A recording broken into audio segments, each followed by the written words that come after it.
नमस्कार, बात तो चुभेगी देख रहे हैं आप। मैं हूं आपके साथ पूजा। आज लेकर आई हूं वो बात जो पाकिस्तान के सेना प्रमुख जनरल आसिम मुनीर को बड़ा चुभेगी, पाकिस्तानियों के दिल पर लगेगी और पाकिस्तान के प्रधानमंत्री शहबाज शरीफ की पोल खोलूंगी। तो जनाब, पाकिस्तान की सरकार ने एक बार फिर इतिहास रच दिया है और पूरी दुनिया में अपनी किरकिरी करा ली है। बिना युद्ध जीते फील्ड मार्शल बना दिया गया। जी हाँ, आप जानते ही होंगे, भारतीय सेना के सामने बार बार जिल्लत उठाने के बाद पाकिस्तान ने अपने सेनापति जनरल आसिम मुनीर को फील्ड मार्शल बना दिया। मतलब हार के इनाम में तरक्की। वाह क्या बात है। जनरल आसिम मुनीर को यह उपाधि शायद इसलिए दी गई कि उन्होंने अपने कार्यकाल में पाकिस्तान को और ज्यादा दिवालिया, अस्थिर और अंतर्राष्ट्रीय मंचों पर शर्मिंदा करवाया है। वैसे वो देश जहां क्रिकेट हारने पर कप्तान बदलते हैं, वहां बिना जंग जीते फील्ड मार्शल बना देना कोई बड़ी बात नहीं। आखिरकार पाकिस्तानी सरकार ने मान ही लिया कि अब उनके पास करने को कुछ नहीं बचा, तो चलो खाली टाइम में मेडल ही बांट दो। जिस रफ्तार से पाकिस्तान अपनी सेना को प्रमोट कर रही है, उससे पाकिस्तान पूरी दुनिया में एक्सपोज्ड हो चुका है। तो आज अपने शो में आपको बताऊंगी, मुनीर का फील्ड मार्शल बनने का मतलब है तख्ता पलट। पर वो कैसे, चलिए बताती हूँ। ऑपरेशन सिंदूर के दौरान भारतीय सेना की कार्रवाई से बुरी तरह पस्त हुआ पाकिस्तान अब सैन्य शासन की ओर बढ़ता दिख रहा है।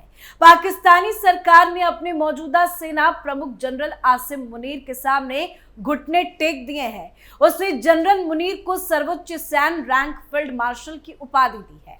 अब जनरल मुनीर पाकिस्तान के पूर्व सैन्य शासक जनरल मोहम्मद अयूब खान के बाद पाकिस्तान के आर्मी इतिहास में फील्ड मार्शल बनने वाले दूसरे सेना प्रमुख बन गए हैं। पर यह फैसला पाकिस्तान के लिए काफी खतरनाक है। यह फैसला पाकिस्तान में तख्ता पलट की ओर साफ साफ इशारा कर रहा है। अब ऐसे में आसिम मुनीर के फील्ड मार्शल बनाए जाने की घोषणा के बाद अयूब खान को याद करना भी बेहद जरूरी है, क्योंकि इतिहास बताता है पाकिस्तान में फील्ड मार्शल के रिकॉर्ड कुछ अच्छे नहीं रहे हैं। ऐसे में ये जानना और समझना इसलिए भी अहम हो जाता है क्योंकि पाकिस्तान में वजीरों से ज्यादा ताकत जनरलों के पास होती है। तो चलिए जानते हैं कि आखिर मुनीर का फील्ड मार्शल बनना पाकिस्तान के लिए क्यों है खतरे की घंटी। पाकिस्तान ने सेना प्रमुख आसिम मुनीर को प्रमोशन देकर फील्ड मार्शल बनाने का ऐलान किया है। फील्ड मार्शल पारंपरिक रूप से सेनाओं में एक मानद रैंक होती है। फील्ड मार्शल का पद ब्रिटिश सेना के लिए गए नाम पर बना सेना का सर्वोच्च पद है। यह टॉप मिलिट्री अथॉरिटी का एक प्रतीक है जो आमतौर पर असाधारण वॉर टाइम लीडरशिप के सम्मान में दिया जाता है। मुनीर पाकिस्तान के दूसरे फील्ड मार्शल होंगे। पूर्व राष्ट्रपति और मिलिट्री तानाशाह मोहम्मद अयूब खान पाकिस्तान के पहले फील्ड मार्शल थे और मजे की बात यह है कि उन्होंने खुद को इस सर्वोच्च पद से नवाजा था। अयूब खान ही वो शख्स थे जिन्होंने पाकिस्तान में पहली बार सैन्य तख्ता पलट कर सरकार को सत्ता से बेदखल किया और मिलिट्री शासन यानी कि मार्शल लॉ लगाया। आजादी और बंटवारे के बाद अयूब खान पाकिस्तानी सेना में सबसे वरिष्ठ मुस्लिम अधिकारियों में से एक थे।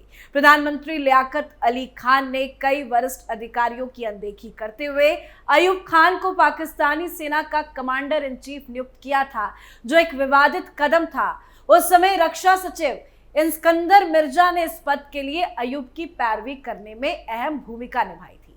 उन्होंने प्रधानमंत्री लियाकत अली खान के सामने सबसे junior major general Ayub Khan, जो 1928 में कमीशन हुआ, उसे इस पद पर प्रमोट करने के लिए ठोस तर्क दिए। वो भी तब जब अयूब खान का नाम लिस्ट में शामिल भी नहीं था। अब थोड़ा आगे बढ़ते हैं। 1954 में अर्थव्यवस्था के मुद्दों पर प्रधानमंत्री मोहम्मद अली बोगरा के मिलिट्री और गवर्नर जनरल गुलाम मोहम्मद के साथ संबंध बिगड़ गए। इसके चलते कैबिनेट के पुनर्गठन के लिए दबाव बनाया गया और जनरल अयूब खान रक्षा मंत्री और इस्कंदर मिर्जा अक्टूबर 1954 में गृह मंत्री बने।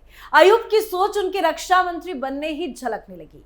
उनका एक सबसे बड़ा मकसद था सेनाओं को राजनेताओं के हस्तक्षेप से बचाना, क्योंकि उन्हें राजनेताओं से एक नफरत सी थी। 1954 से 1958 के बीच अयूब ने बड़ी ही चतुराई से सिविल और मिलिट्री संबंधों को अपने पक्ष में मजबूत कर लिया था। पश्चिमी ताकतों, खास करके अमेरिका के साथ घनिष्ठ संबंध बनाए रखे, जिससे उन्हें सेना का आधुनिकीकरण करने और प्रभाव बढ़ाने में मदद मिली। इसके बाद 27 अक्टूबर 1958 को अयूब खान ने वो किया जो किसी ने सोचा भी नहीं होगा। खान ने सैन्य तख्ता पलटकर राष्ट्रपति इस्कंदर मिर्जा को पद से हटा दिया। बड़ी बात यह है कि ये वही इस्कंदर मिर्जा थे जिन्होंने जूनियर अधिकारी अयूब खान को सेना प्रमुख बनाने के लिए प्रधानमंत्री लियाकत अली के सामने पैरवी भी की थी।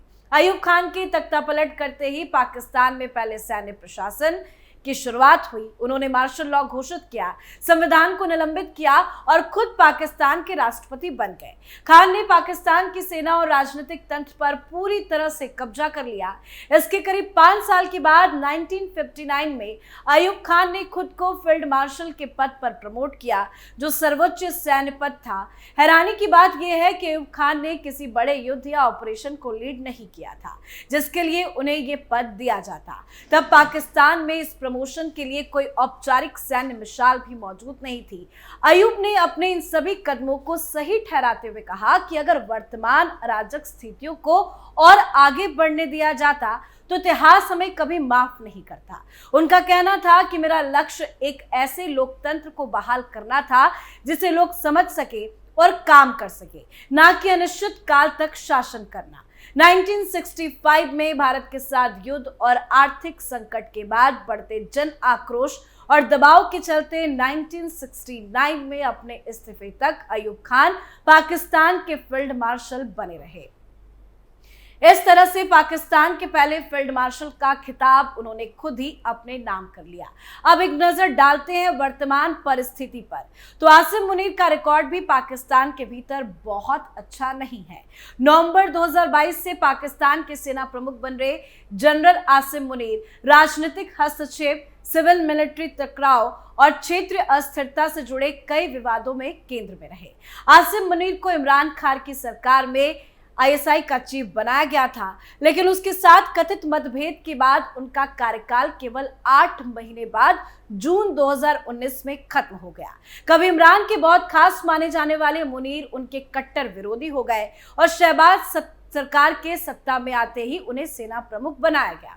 मुनीर की अपनी सैन्य भूमिका के बावजूद पाकिस्तान की राजनीति में हस्तक्षेप करने के लिए खूब आलोचना भी होती है। उन पर पूर्व प्रधानमंत्री इमरान खान के नेतृत्व वाली पाकिस्तान तहरीक-ए-इंसाफ यानी पीटीआई पार्टी को दबाने का भी आरोप है।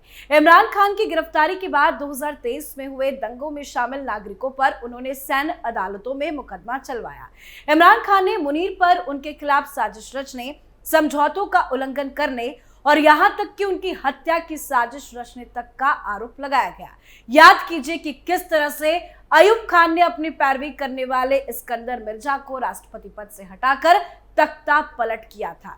कुछ इसी तरह मुनीर ने भी इमरान खान के पतन में अहम भूमिका निभाई। कई रिपोर्ट में पूर्व अमेरिकी राजदूत जालमे खलीलाजाद के हवाले से बताया गया कि 9 मई की अशांति के दौरान मुनीर ने कथित तौर पर वरिष्ठ अधिकारियों को धमकाया भी था। दंगों में शामिल लोगों के परिवारों को भी धमकी दी थी, अगर उन्हें कुछ हुआ तो वो अपने साथ दूसरों को भी ले डूबेंगे। हालांकि इन दावों का पाकिस्तानी अधिकारियों ने खंडन किया था।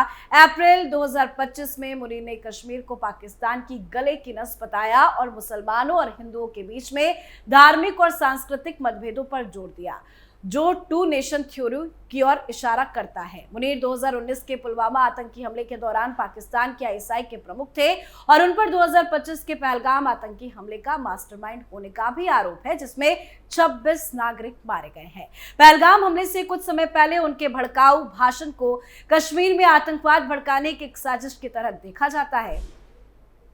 साथ ही रिपोर्ट्स बताती है कि आसिम मुनीर के नेतृत्व में सेना ने सही नतीजों को रोकने के लिए चुनाव परिणामों में हेरफेर भी किया, जिसके कारण चुनाव रिजल्ट में देरी हुई और कई इलाकों में कम्युनिकेशन सर्विस को भी निलंबित कर दिया गया था। अयूब और मुनीर की मानसिकताएं काफी हद तक मिलती जुलती है।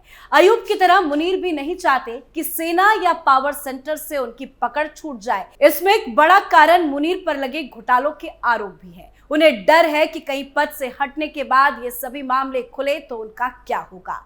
ऑपरेशन सिंदूर में भारत से मुंह की खाने के बाद भी शहबाज सरकार ने मुनीर की छवि को चमकाने और पाकिस्तानी सेना के टूटे हुए मनोबल को बढ़ाने के लिए उन्हें फील्ड मार्शल पद पर प्रमोट तो कर दिया, लेकिन पाक सरकार देश के इतिहास और मुल्ला मुनीर की चालबाजियों को अब भी नहीं समझ पाई है और ये साफ साफ इशारा कर रहा है कि कभी भी शहबाज शरीफ का इस्तीफा हो सकता है और जनरल मुनीर एक बड़ा खेल कर सकते हैं। अब आने वाले वक्त में ही पता चलेगा कि क्या खेल होता है, ये देखना दिलचस्प होगा। परिस्थिति काफी भयावह पाकिस्तान की नजर आ रही है। तो आपकी क्या कुछ राय है, कमेंट करके लिखिएगा। देखते रहिए कैपिटल टीवी। नमस्कार।